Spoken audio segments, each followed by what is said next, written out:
বাঁকুড়ার গঙ্গাজল ঘাটির পাক্তর গ্রামের নিত্যানন্দ গড়াইয়ের বাগানে এখন আমের সমাহার। ১২৫ রকমের আমের চাষ করেছেন তিনি। এখন তার বাগানের আম বাঁকুড়ার বাইরে অন্য রাজ্যেও পাড়ি দিচ্ছে, যা তাকে আর্থিকভাবে সচ্ছল করেছে। নিত্যানন্দ গড়াই তার আম এবং আমের বাগান প্রসঙ্গে জানিয়েছেন, আমের ফলন অনেক বেশি, বর্তমানে চাহিদাও রয়েছে যথেষ্ট। মানুষ বাগানে এসেই আম সংগ্রহ করে নিয়ে যাচ্ছেন।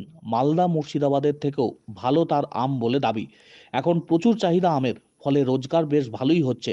সব মিলিয়ে সময় ভালো কাটছে বলে জানিয়েছেন তিনি। নিত্যানন্দ গড়াই আরও তার আম এবং আমের বাগান প্রসঙ্গে জানিয়েছেন, শুধুমাত্র আমের প্রতি দুর্বলতা এবং ভালোবাসা থেকেই এই বাগান তৈরির সঙ্গে যুক্ত হয়ে পড়া।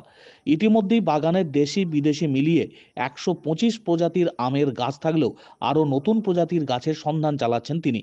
অন্যান্য বছরের তুলনায় এবার আমের ফলন যথেষ্ট, বর্তমানে চাহিদাও যথেষ্ট। মানুষ বাগানে এসেই আম সংগ্রহ করছেন, তাই হাসি ফুটেছে তার মুখে।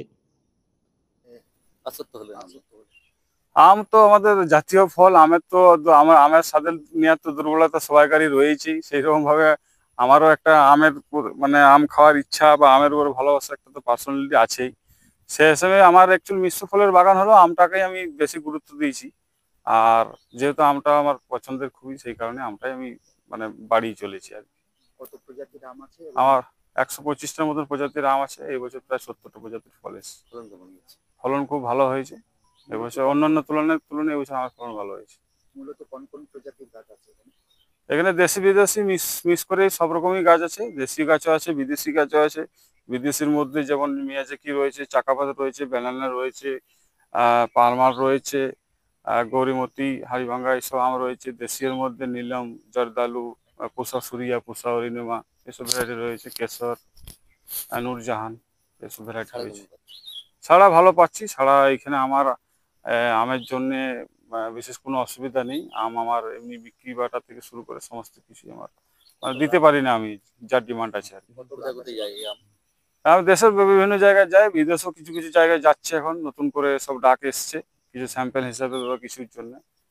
আর দেশের তো সব জায়গায় যাই, অনলাইনেও আমি আম পাঠাই কিছু কিছু। আর মেনলি আমার ম্যাক্সিমামটা বিক্রি হয় আমার বাগান থেকে। বাগানে এসেই সব লোকজন নিয়ে যায়, তাদের একটা ভালো লাগা আছে, নিজের হাতে আম তুলে নিয়ে যাবে। মিয়াজাকি গাছ কতগুলো আছে? মেয়াজিকি গাছ আমার বাগানে বেশি নেই, দুটিই আছে। ফলন তো ভালোই হয়েছে। ফলন ভালো হয়েছে, এই দেখুন আমাদের ফলন। কিভাবে এগুলোকে আগলে রেখেছেন? হ্যাঁ, আগলে রেখেছি। এমনি আম গাছেরই যেমন যত্ন পরিচর্যা, সে আর কি বিশেষ কোনো যত্ন পরিচর্যা লাগে না। ওই টাইম দেখ রেখ আর কি, মানে ডেলি একবার বাগান ঘুরতে হয়। সেখানে তো একটা ভয় থাকে, মিয়াজাকি মানে তো একটা প্রচুর দাম। দামি আম হলেও ভয় বলতে আমাদের তো এইদিকে সেরকম একটা খুব দুশ্চিন্তার কারণ নেই। তো আমরাই থাকি, এমনি লোকজন রাখার দরকার হয়। কোথায় কোথায় যাচ্ছে এবারে আপনার ফল? আমার ফল এবছর দিল্লি মেলায় তো যাচ্ছে। তারপর এমনি কলকাতা, দুর্গাপুর লোকাল মধ্যে, এদিকে বাঁকুড়া, তারপর বিভিন্ন বিভিন্ন পার্সেলাই বিভিন্ন জায়গায় যাই, মুম্বাই পর্যন্ত যাই।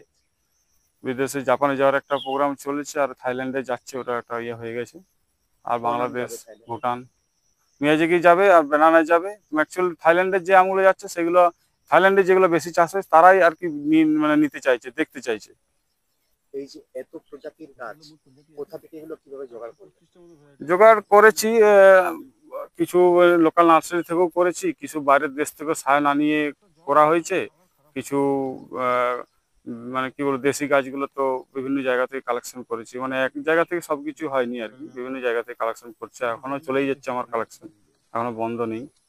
পেশাগতভাবে আপনি কি করেন? পেশাগতভাবে আমি বিটেক সিভিল ইঞ্জিনিয়ার, কনস্ট্রাকশনের কাজ আগে ভালোভাবে যুক্ত ছিলাম। আমি বাগান করাতে সেখান থেকে সরে এসেছি, এখন বাগানই করছি। কেন হঠাৎ করে ইঞ্জিনিয়ার থেকে বাগানের কাছে কেন বাগানটা আমার একটু শখেরও বটে, এবং আমার ভালো লাগে। আর ইঞ্জিনিয়ারিং কাজের মধ্যে ওটা তো সবাই করছে, বাগানটা মানে আমার একটু বেশি পছন্দের আর কি। সেই কারণে প্রফিট কেমন? প্রফিট ঠিকই আছে, প্রফিটের জন্য অসুবিধা নেই। যেহেতু আমার অনেক ইউনিক আছে, ইউনিক আমার ভালো রেটে বিক্রি হয়, সেই জন্য প্রফিটের জন্য কোনো অসুবিধা হয় না। আমি একটা মোটামুটি ভালো টাকা অর্জন করি। এমনিতে তো আমের নাম করলে তো মালদা মুর্শিদাবাদ নাম তো প্রথমে আসে। হুম। সেক্ষেত্রে বাঁকুড়া আম কতটা ঠিক আছে? মালদা মুর্শিদাবাদ মিষ্টটার দিকে বাঁকুড়া আম অনেকটাই এগিয়ে। তার কারণ মালদা মুর্শিদাবাদের কোয়ান্টিটিটা অনেক বেশি হলেও আমাদের বাঁকুড়া মাটির যে হিমসাগর বা ল্যাংড়া যা আম্রপালি যে আম, তার মিষ্টতা অনেকটাই বেশি মালদা মুর্শিদাবাদ থেকে।